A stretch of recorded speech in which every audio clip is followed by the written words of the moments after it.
Alright, pink Himalayan rock salt. This is going to be perfect for my herb salt creation today. G'day my friends, Marty, we're here from the Marty's Garden Show, and we're in my backyard yet again because last weekend, I talked about homesteading, and I found that it's really popular. It's something passionate in my heart, and I'm learning the history about it and how I can become more self-sufficient. See, homesteading has a lot of history behind it. And look guys, if you know more about the history of homesteading, please leave some comments down below. I'd love to hear about it. I'm fascinated by it. I have been for years and years and years. And I didn't know that an original homesteader was someone who was given land. They were allowed to set up there, they had to grow food, bring it to the local grocery store, sell it to those guys, and they would set up towns around them, and within 5 years after your contract was fulfilled, the land was yours. Now, how awesome is that? Now, I wish they would just give me, I'd do this for 10 years, grow it in the backyard here, 20 years, and give me this house. Now, that'd be awesome. I don't think that's going to happen anyway, but it's a good dream.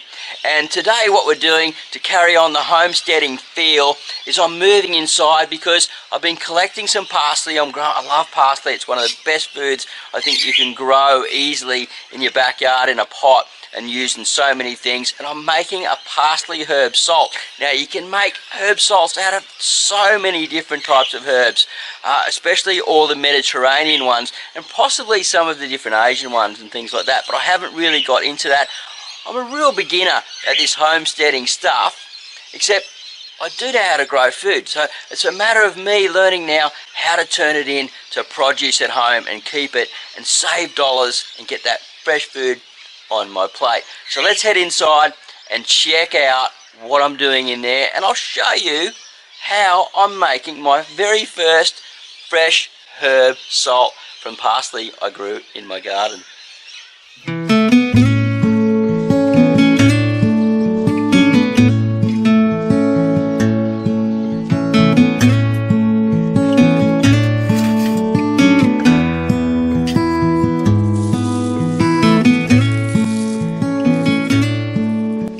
Alright, welcome to Marty's Kitchen. Look at all these plants and cool stuff we got going on here.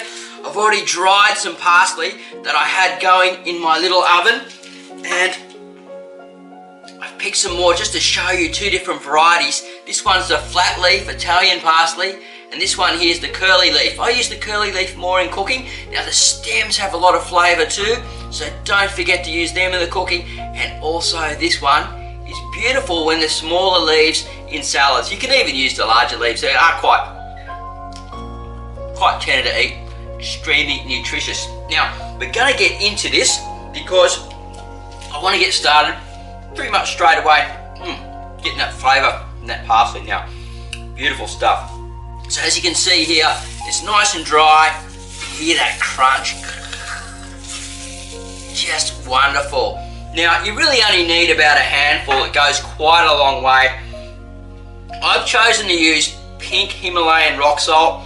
Reason being, I'm a sea salt man, but they're starting to find a lot more plastic inside salt these days. So when I'm making up my own salts and things like that, such as this, and grinding it in the grinder, and I'm using this one, it's full of good minerals, it's a pretty good salt. Look it up, do your research on pink Himalayan rock salt. You'll be really surprised what's in there. And a mortar and pestle, like they call them. And this one's a beauty, it's a stone one, look at that. It's a ripper. So all you do, put some of the salt in. So easy to do this, so easy. The salt preserves everything that you're doing, and you can keep this up for about a year. Now I'm grinding away here. Unfortunately, Karin is away still, so it's just the one-man cameraman, me today. And you grind it up to a fine pulp. Now depending on how much herb you want in there, I'm just going to grab a small handful. I've obviously dried out too much, but hey, I've got so much parsley growing on out there. And what I'm going to do now is I'm actually going to snip it into the bowl. and it's really, really dry. And what's going to happen is the salt is going to suck out any of that moisture that's been left over. So once it's really to a fine sort of thing, I don't like mine too fine because I don't actually put it into like a shaker or anything like that. I like those chunks through my food, mixed in with the salt, and do it that way. So I don't like it too fine. And then once I get it, water and pestle,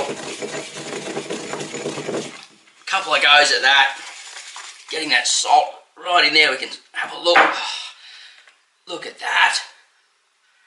Beautiful stuff. Mixing it through.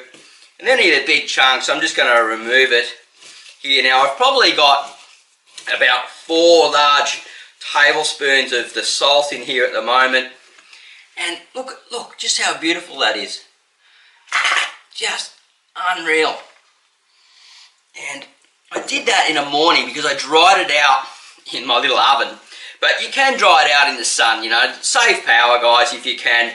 You can also do this in a food processor. If you want to go a bit more funky, you can actually dry out a bit of lemon zest. First, what you do is scrape it on top and then dry it out in the oven as well. You can even roast a bit of garlic. Now, when you put the roasted garlic flavour in there, it's absolutely beautiful. But I find that the salts don't last as long when you add the garlic in there, so you have to use it much quicker. Now, I've got my little...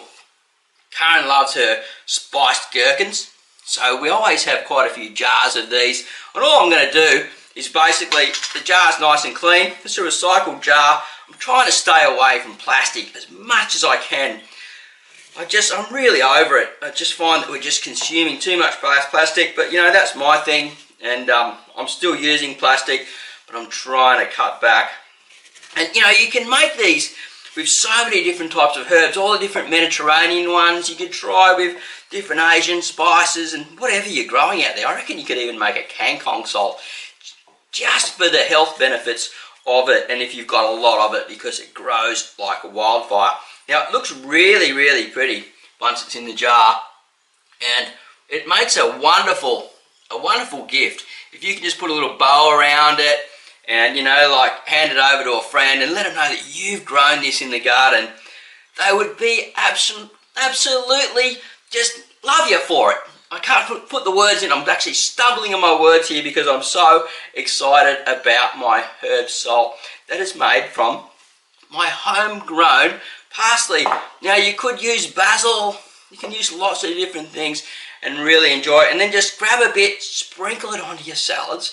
I like to use salt, pepper, and a little bit of olive oil on my microgreen and baby leaf salads. But now I'm going to be adding this one on there for a bit of extra nutrition and to cut back on the salt, because the salt will actually get into that herb in there.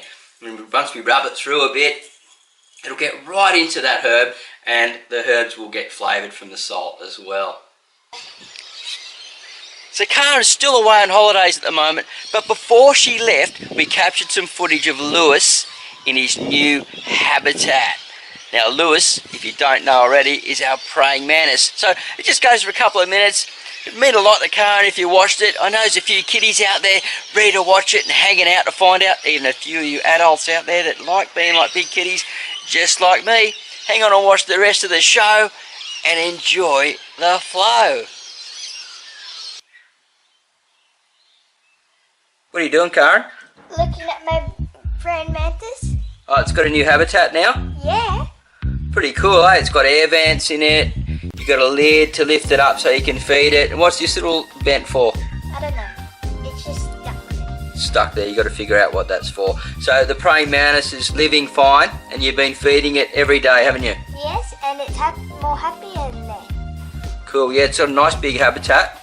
So you come forward a little bit and show us where it is. It's kind of a bit camouflaging in there. So. Can we open the top up and have a look? Yeah. Let's do that. We just have to be careful of the grasshopper so he doesn't jump out. Oh yeah, the grasshopper. Let's watch him. He's in there. He's food for the praying mantis. Yes. And you can pick praying mantises up, can't you? Yeah, but you just have to pick them up gentle, or because they get nervous at all times. Oops. Okay, there. Just pick him up very gentle, because we don't want to hurt him. And you can see there. Can you bring him over towards the light a bit? Yes. We can get a good look at him. And why do they sway side to side, do we think? They don't know for sure, but you've got a bit of a theory on it, don't you? I think they sway side to side when they're hungry. When they're hungry and they're looking for food. Yeah. Now this one's swaying side to side now. Let's have a look. It's not swaying. It's not swaying. But they have like black spots on their big hunting legs when they pull out. They use those spots to scare other predators off, like small lizards. to like startle the predators. Yeah. Nice. Look, he's looking. I can see him moving around a bit. He might be considering taking off in a minute. So look at the leg coming out. Look, there he goes. Doing that wobble. Cool. Let's put him back in, eh? Yeah. So how do they drink?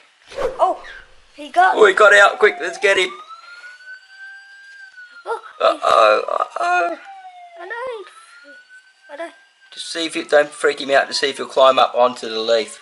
Okay.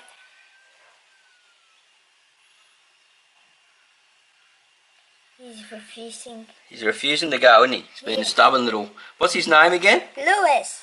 Lewis. Lewis is being very stubborn. Come on, Lewis. Time to go back in. Oh, look. He's heading right... Maybe open the top up. See if we can hoax him back in. So, we know that Give it's... the leaf around this way. He's going to the highest spot. Yeah. Come on, Lewis. You got to go back in now. What we know is that their exoskeleton, they will shed their skin off, and when they have wings, that means they are adults. Oh, okay. So they shed their skin. Yeah. So Lewis is an adult praying mantis right now because otherwise he wouldn't be flying. Okay. So once they get their wings, they're regarded as an adult. Yeah. Okay, in you go, Lewis. Let's close him up. I'm trying to get him. Just watch his little legs there. I'm gonna have to grab him. Ooh. Okay, he's just gonna go there. Bye-bye, Awesome Lewis. habitat, Karen. You love him, don't you? Yeah. The Marty's Garden Show is currently airing 3 times a week, and we're getting right into this small space gardening and getting self-sufficient behind in our backyard patch. So come along, follow the stories of me and Karen, and enjoy the show. And we'll see you at the next video.